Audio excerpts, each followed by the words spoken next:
room. Okay, now it's recording.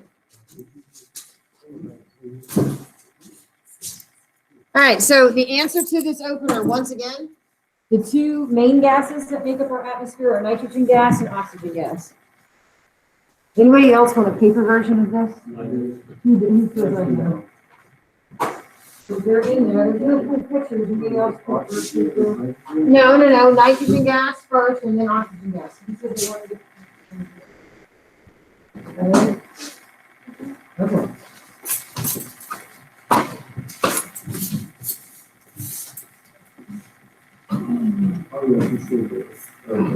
All right, we don't have to worry about a fire drill in this class.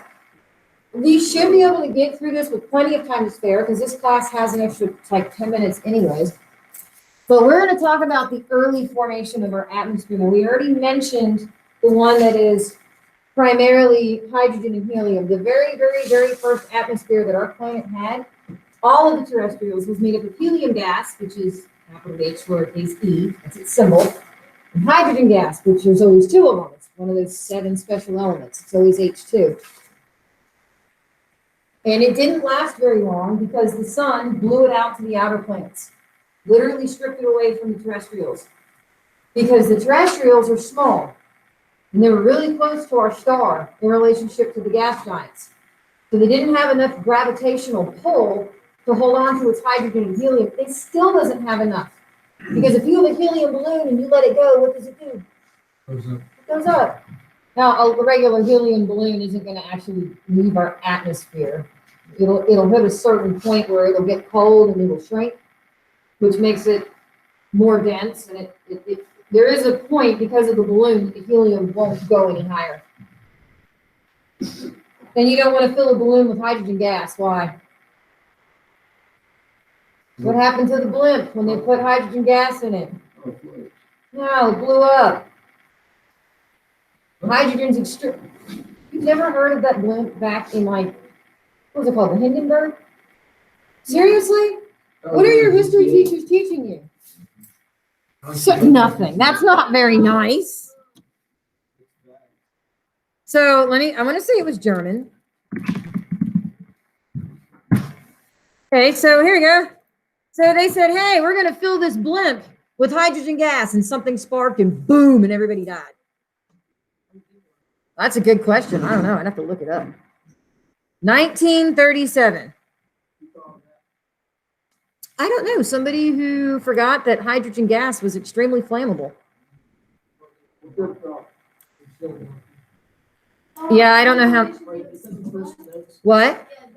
No, this is the first slide. This is the first slide. Yeah. Oh, yes, okay. What's the original?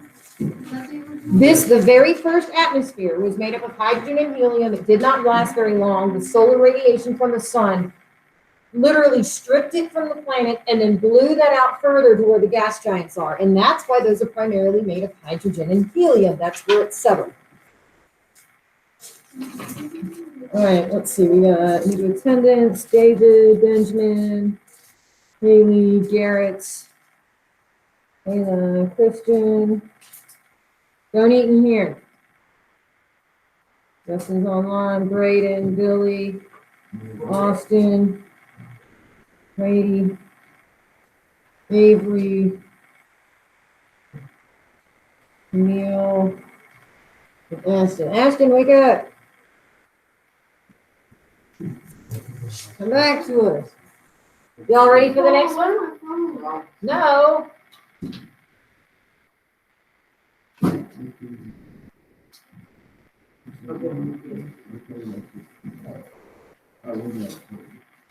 All right, well then I'm going to double check and see if anybody else jumped online. Let's see. Does not look like it.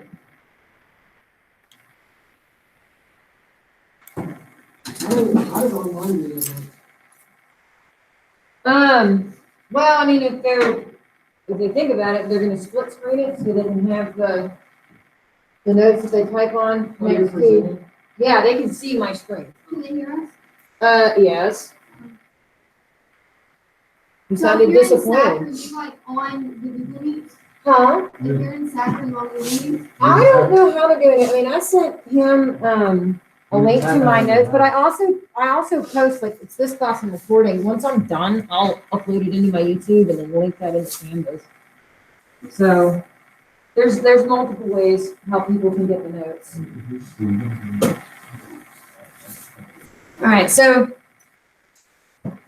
our little planet does not have enough gravitational pull. None of the terrestrials have enough of a gravitational pull to hold on to that helium and that hydrogen that was our first atmosphere. The solar radiation was more powerful than the gravitational pull of the terrestrials. And so it's almost like a shock wave that's emanated from the sun, and then it just pushes all of those lighter elements, the hydrogen and the helium, the first two, further out to where the gas giants were. Now, the gas giants are huge, so they have a lot more gravitational pull, and they have the ability to hold on to their hydrogen and their helium. Do you have a question? No, I was just looking at that showing because of time. Okay. What? Okay. I had five over there. I was gonna remember that walking the streets of people were back. Yeah. It messed with my poor chemistry kids because they're starting up stoichiometry, and that was really not a good time. Well, not even stoichiometry yet, dimensional analysis. Okay, so today it's rare to have hydrogen and helium in their natural gaseous states in our atmosphere. So helium that you use to blow up balloons has to be stored in a tank. A helium tank, and you put a balloon on it, and you turn the nozzle, and it fills it up, and you tie a string to it, and you've got a helium balloon that floats. This obviously is not a real picture because people weren't around 4.5 billion years ago, but this would be shortly after that planet crashed into Earth, and then that large chunk of it was spat back out. The moon used to be much, much, much closer. This is not the sun, this is our moon. So the force of that person, Okay, so we used to have more planets than we have now. And Earth and another planet that was slightly smaller than Mars were in the same orbit, and they collided with each other. And Earth was bigger, so Earth sort of absorbed a large amount of that smaller planet. But then, just like when you have a water droplet hit still water, how it bounces back up, the same thing happened with a big chunk of that planet, and that's what formed our moon. what's split in here? That's plate tectonics. That's in the 4th 6 weeks. That's in I believe the 4th 6 weeks. Is plate, no, third and 4th 6 weeks is when we do that. That has to do with, you've got the 5 major continental plates, and then as they move, and then sometimes they pull apart, sometimes they shift. Actually, some of them came together.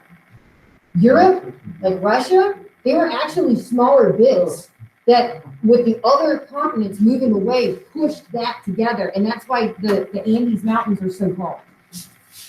And then when they came together, they had uplifting, which is what created those taller mountains, where Mount Everest is in the Himalayas. I think it's in the Himalayas. So those mountains are connected. Yes, that's where the plates are coming together. Uplift. The Appalachian Mountains are older, so they're smaller. The Rocky Mountains are newer, so they're larger. Those are the 2 main chains that we have here in the States. All right, so gas giants. They're big. Big planets have big gravities. Big gravitational pull means that some of those lighter gases can't get away. And so most of the gas giants are made up of that hydrogen and helium that was spread out through our solar system. So now you can't walk on the surface of Jupiter. Okay, if you tried, you'd be killed instantly, but you would like fall through the hydrogen and helium clouds. And then once you get low enough, you're going to get pelted with rain that's literally diamonds, carbon diamonds. All of the gas giants rain diamonds within their atmosphere. Eventually, you're going to get to a liquid nitrogen core. They're not quite sure if there is a solid core. They think there is, but we haven't had anything to be able to go that far down and survive the pressure inside the planet. We just sent Cassini into Saturn not that long ago. Within the last 5 years, it was ending its mission, and its last mission was to do a depth dive into Saturn's atmosphere, and eventually it took as much data as it could before it got crushed. That's how it died. before it did that, it sent off that little probe to Titan. And that's the furthest out that we've landed an actual probe that sent back data successfully before it froze to death. So the sun is what got rid of the original atmosphere. Atmosphere number 1 was hydrogen and helium. Did not last long at all. At all.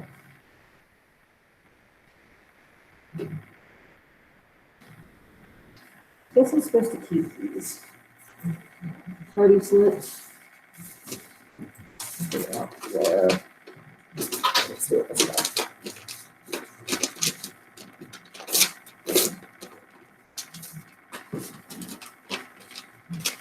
Anybody still need this one? I want to make sure that you guys don't have homework. This isn't animated the right way. Now, accretion is the coming together of our planet. That's the word for it. It's called accretion. About 100 million years after accretion, let me find the right binder here, we had what was called global chemical differentiation. Okay, that was when the planet, because of all the striking of the comets and the asteroids and its compression, it got hot enough so that everything was one big molten blob. And once everything was one big molten blob, the heavier element, iron, went towards the core, and the lighter elements like aluminum and oxygen and all those went towards the surface, and we had our first crust and our first core. When this happened, that's when volcanoes started popping up all over our planet. What happened on the Earth? Did What what happened happened? on the Earth happened to the crystal? All of them had this happen to it. This? Well, they all had their hydrogen and their helium stripped away. Venus looks, if you could look at Venus without the clouds, it looks like early Earth. It looks like hell. It looks like lava, like a giant molten ball. Mercury is past that stage. Mercury died because its inner core stopped functioning properly. And poor Mars is totally locked. One side is hot enough to melt lead, and the other side is like going to freeze you solid because it doesn't spin. It's like our moon. Okay, so we had in the first 100 million years, we had all these comets and asteroids that were pummeling early Earth, causing it to heat up. So the comet had ice. It landed on the surface, actually punched into it. It's not like it made a pond. The Earth ate it, and it pulled all of those elements, and it pulled the frozen water, the H2O, inside of it. But it still had those elements inside, and they were trapped there.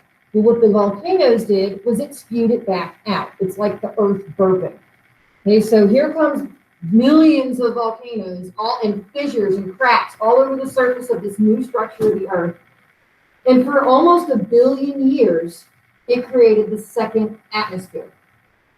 Volcanic outgassing means that the gas got out from inside the Earth through the volcanic vents. It literally did what it's called. Now, this is a modern volcano. It's showing a pyroclastic flow going down the side. I'm not sure if this was, this isn't the one that happened in Nios. It's actually a reverse image. So there was a volcano coming up out of a lake. And one side of it was lower than the other. And y'all can see I'm not an artist. Okay, so this is supposed to be the water. And then there was a village. This is a house, because my drawings are horrible. And then we have some people. And you have it was dormant for a long time. A lot of communities actually are nestled at the foot of volcanoes. Like that's what all of Hawaii is. So you have a volcanic vent, and you have a magma chamber down here. You guys cannot see what I'm drawing on the board, so feel happy that you don't get to see my drawing. And eventually, now this thing didn't spew lava, but volcanic gases came out, which you can't see because they're clear. So things like H2S, SO2, CO2, NH3, and CH4. These are most of your volcanic gases. They all spewed out. You can't see them. And because they're more dense than the air around them, guess what happens? If something's more dense, what does it do? It goes down. So here comes this clear gas. And guess what happened to all the people in the village? They died. About 3,000 people instantly dead. They suffocated. They didn't have a pyroclastic flow. They didn't have this. That's what happened with Pompeii and Vesuvius. You see a pyroclastic cloud, just, say your prayers if you're religious, because unless, even if you have a helicopter, it's going to choke out the engine. That's what happened to Pompeii. They suffocated, they died, and then here comes the ash, and it preserved their bodies. Y'all know what I'm talking about, right? Yeah. Okay. I don't know what your history teachers do and do not teach you anymore. Trump? They teach you Trump. Okay, but all of these volcanoes, now we have to base early volcanic activity with the way that the current volcanoes are. So we are assuming that all of these gases that I wrote on here are the same gases that were pumped out by the ancient volcanoes. So here are your gases. Yes, water vapor was spewed back out. This is where the earliest of water came from, was from the volcanoes. And it's like, wait a minute, it's hot. It still spewed out water vapor. Hot water vapor. Sulfur dioxide will kill you. It stinks. It will kill you if you breathe it. Hydrogen sulfide will kill you if you breathe it. All of these things are toxic with the exception of the water vapor. Carbon dioxide, you will suffocate. Carbon monoxide, your body actually prefers that over oxygen gas, which is why you do not run a generator inside your house. Even if there's plenty of oxygen for you to breathe, the hemoglobin in your blood prefers this, and you will suffocate and die. Ammonia will kill you if you breathe it. And methane will kill you if you breathe it. You notice there's absolutely no oxygen listed at all that came out of this. Now, this is one that was from the Philippines. You can actually see the lava over here. And you can see the pyroclastic flows starting to come down this side. Now, these are houses and stuff down here. Well, at least they know it was erupting. With the case of Nios, my beautiful illustration over here, they didn't know it was erupting. There was no warning. There was no earthquake. There was no pyroclastic flow. There was no lava. It was just clear gas. And they all died. Hopefully quickly. I think you would understand that you were suffocating for a short period of time. Not understanding why you were suffocating, but at least you would understand that you couldn't breathe until you pass out, which is the body's natural reaction to suffocation, is to pass out. So once you see the gas down there and the atmosphere becomes oxygen. Yeah, there's no oxygen. We didn't have photosynthesis yet. Photosynthesis is what allowed us to have oxygen. So, there was no photosynthesis yet. The earliest forms of life did not start until 3.5 billion years ago. This atmosphere was being created for approximately 1 billion years before the first bacteria sprung into life, which we know due to something called a stromatolite, which we'll get to that like later on when we do evolution of life on this planet. But that is the oldest. They almost look like mushrooms. It's big growths of bacteria. It has like a mushroom top on the top. They're called stromatolites. All right, so early Earth, we would have died. Everything except for the water vapor coming out of a volcano would kill you. But something happened about 3.5 billion years ago, which is what PYH is for. I think he and I like have shouting contests. I'm sure he can hear me just as loud as I can hear him. So 3.5 billion years ago, archaebacteria started. Archaebacteria does not give one rat's patootie about the sun and oxygen. In fact, a lot of them will die if there's oxygen. So you have the earliest of life, the archaebacteria, which didn't use photosynthesis. They used something called chemosynthesis. It synthesized iron, it synthesized methane, but specifically, it synthesized sulfur. It ate it. It made other things from it, primarily nitrogen. What type of life is it called? Archaebacteria. Oh, okay. Okay, now, when my grandmother was in college a long time ago, there were three kingdoms of life. There was animal, plant, and other. It's literally what it was.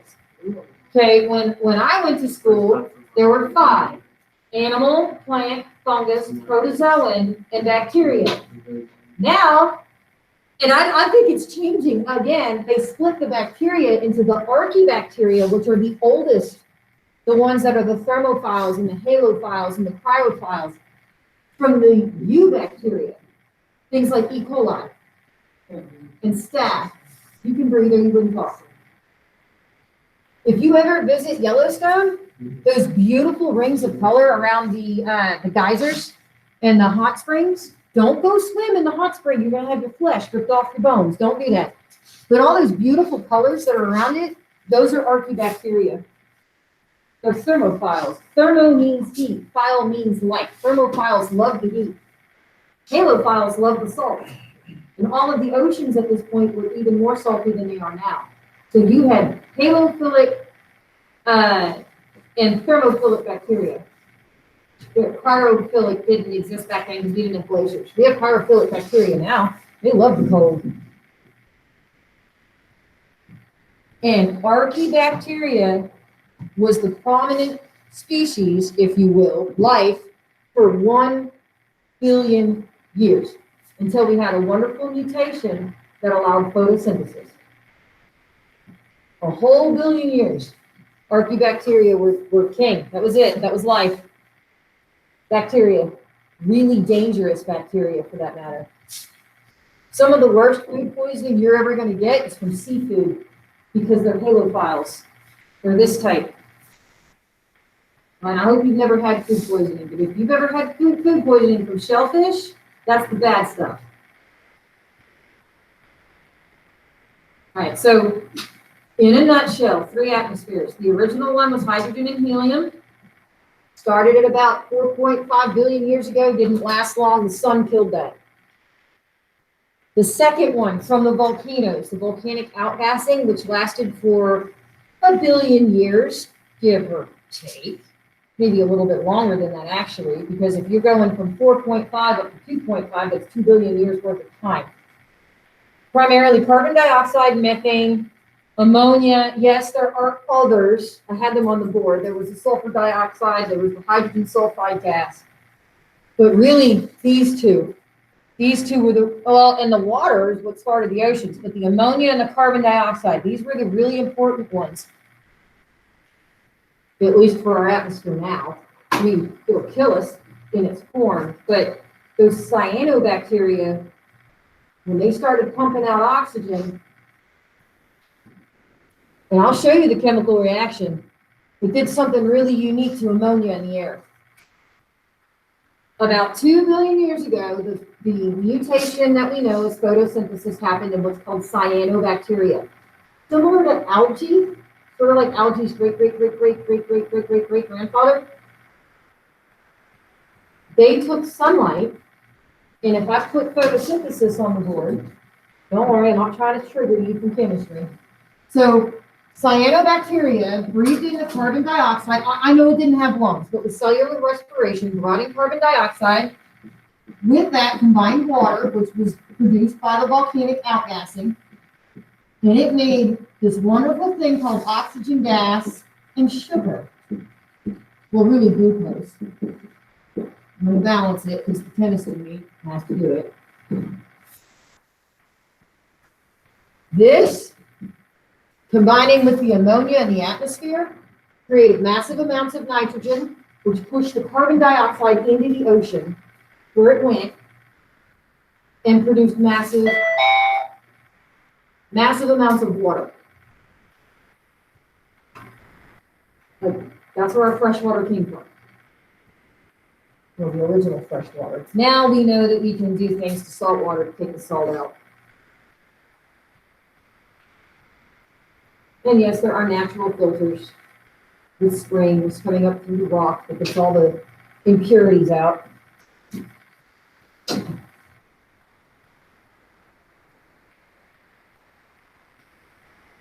So,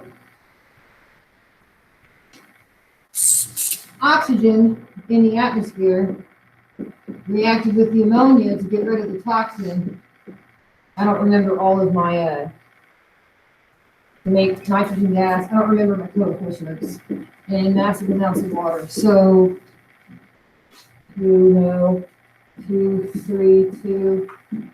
three odd. So 4 to 12, 6. I think that's the balanced equation. You should have learned how to do that in chemistry. You should have. Not that. So all I did was ping pong in my head.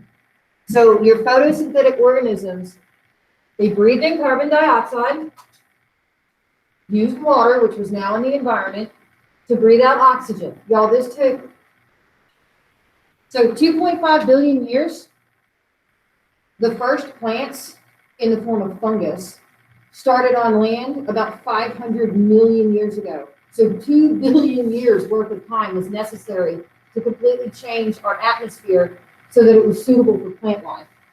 And it took almost another 250 million years before we had the earliest of the dinosaurs walking around. Bacteria release nitrogen into the atmosphere. Nitrogen's got, okay, it's not completely inert. No, erase these, you don't have to redo it for next class. But it has very low reactivity in its natural state as nitrogen gas. Like it's used for no biological processes. So it kept building and building and building, and it pushed the carbon dioxide down, and the oceans essentially gobbled it up. Now, hydrogen and helium can escape our atmosphere because they're so light. They're less dense. Nitrogen's a different story. It can't escape the gravitational pull of our Earth. So it just kept collecting and collecting over 2 billion years worth of time.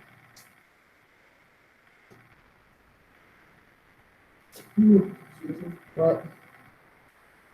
How about two things after, is that the next one? It says Um, bacteria release- It's the production of nitrogen gas, the production of oxygen gas. I actually put the biochemical pathway on the next slide because somebody in 7th period asked me what it was, and I said, I gotta look it up because I don't remember.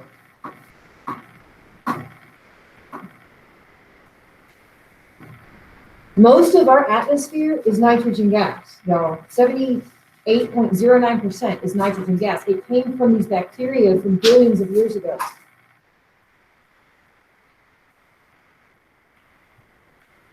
In fact, if you don't have enough nitrogen in the soil through nitrogen fixation, what happens to the plants you're trying to grow? Yeah, they don't, that's like fertilizer to them. That's why the original American Indians used to bury like dead fish and stuff with their crops, was to put the nitrogen, because the bacteria breaks it down, and it puts the nitrogen back in the soil. If you don't have enough nitrogen for your plants, especially your beans, they won't grow right. Which is why we put cow poopy in our gardens. We put manure in. You have enough now? As long as you put it back. If you have a garden and you don't do crop rotation or go back and re-fertilize it, you're gonna have a bad yield of your crops. Beans are good for tomatoes, so is chicken poo-poo. Chicken poo-poo is really good for tomatoes. It just gets really hot and you can burn your plants. I used to have a big garden, I miss it. I have my own fertilizer for my chickens. I miss all of it. So this is what happens, and I just had it on the board. I think my numbers were right. I think they were. So the oxygen reacts with the ammonia. So it's H2O, which is where that comes from. And then you've got nitrogens that are left over. This is just the balanced equation. Don't worry, I'm not going to ask you to do biochemical pathways and balanced equations. That was chemistry. But I did have somebody ask me what it was, and so I looked it up and I put it down here. So the very high levels of nitrogen gas,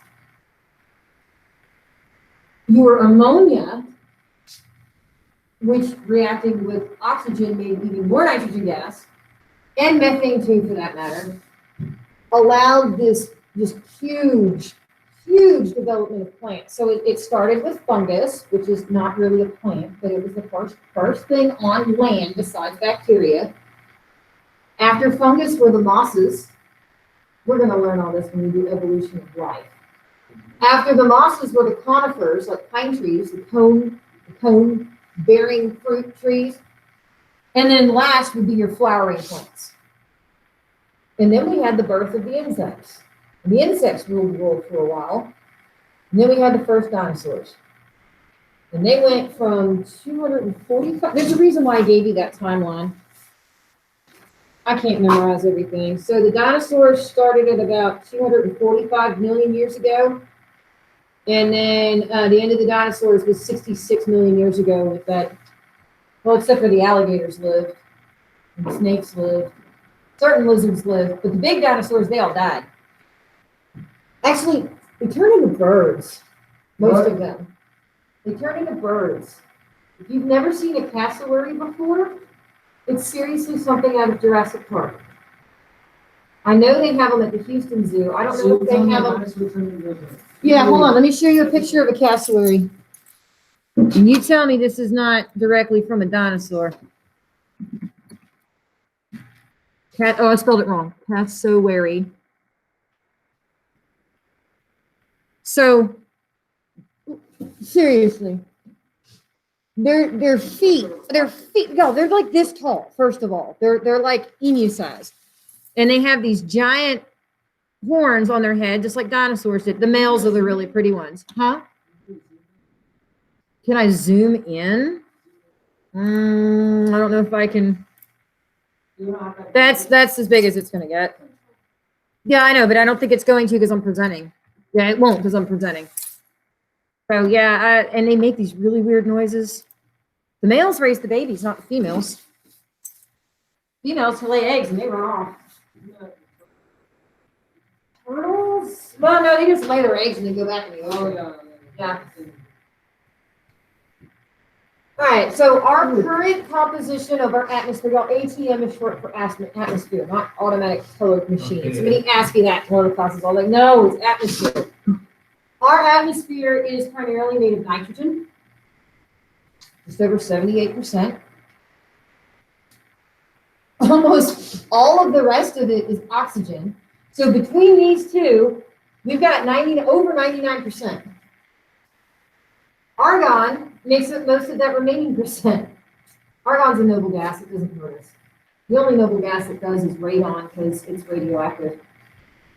I mean, as long as you don't have a basement, you really don't have to worry about radon. But if you have a basement, if you look more towards the north, then they actually have detectors for that gas. You can't see it, you can't smell it, you can't taste it, but it'll kill you. Only 0.03% of our atmosphere is carbon dioxide. Now, don't take this the wrong way. I'm not saying to burn a tire in your backyard or anything, but if we get rid of too much of the carbon dioxide, what happens to plants? They die. And if the plants die, what happens to those of us things that breathe oxygen? They die. So like I said, I'm not saying go pollute. I'm not saying that at all. But there does come a point where if you take too much carbon dioxide, either out of the air or out of the oceans, for the photosynthetic life there, you ruin entire food chains. No, the teacher's not telling you to go pollute things. Then what's left over are called trace gases. Like I said, helium and hydrogen, they pretty much escape. But krypton, Kr, methane, CH4, neon, and E. Yes, obviously there's water vapor in our atmosphere. Do you know what O3 is? Not oxygen gas. What's O3? No. Opium. No. That comes from a poppy plant. That's a drug. It's called ozone. And most of the ozone is trapped in the second layer of the atmosphere. You know what ozone does for us to protect us from the sun? What does it protect against? UV rays? UV. I guess. No, that's very true. Ozone protects against ultraviolet radiation. Obviously, not all of it. So people like me, if I'm outside in the sun for 15 minutes, I look like a lobster. Like I'm firm like that. I don't know. I'd have to go. I don't know. XZ is xenon. I don't have the slightest clue what my IQ is. I know that it tends to go up as long as you go to college, and then as you age, naturally, depending on how well you keep educating yourself, as long as you don't get dementia, that's pretty much where it tops out is college. Okay, now I think that's the last one. Yeah, Yeah, it is. So let me freeze this and check online. Hold on. I think most of you did turn in or do the assignment from yesterday. You have more than enough time to do today's. I am not going to be anywhere as lenient as I was last 6 weeks. Yes. What now? The first oceans, where it was in here somewhere. Where's that? 3.5 billion years ago. But they were very, very, very salty. Way saltier than they are now.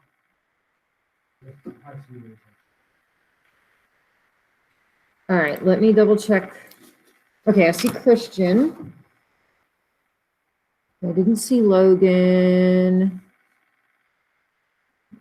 I need to check Canvas.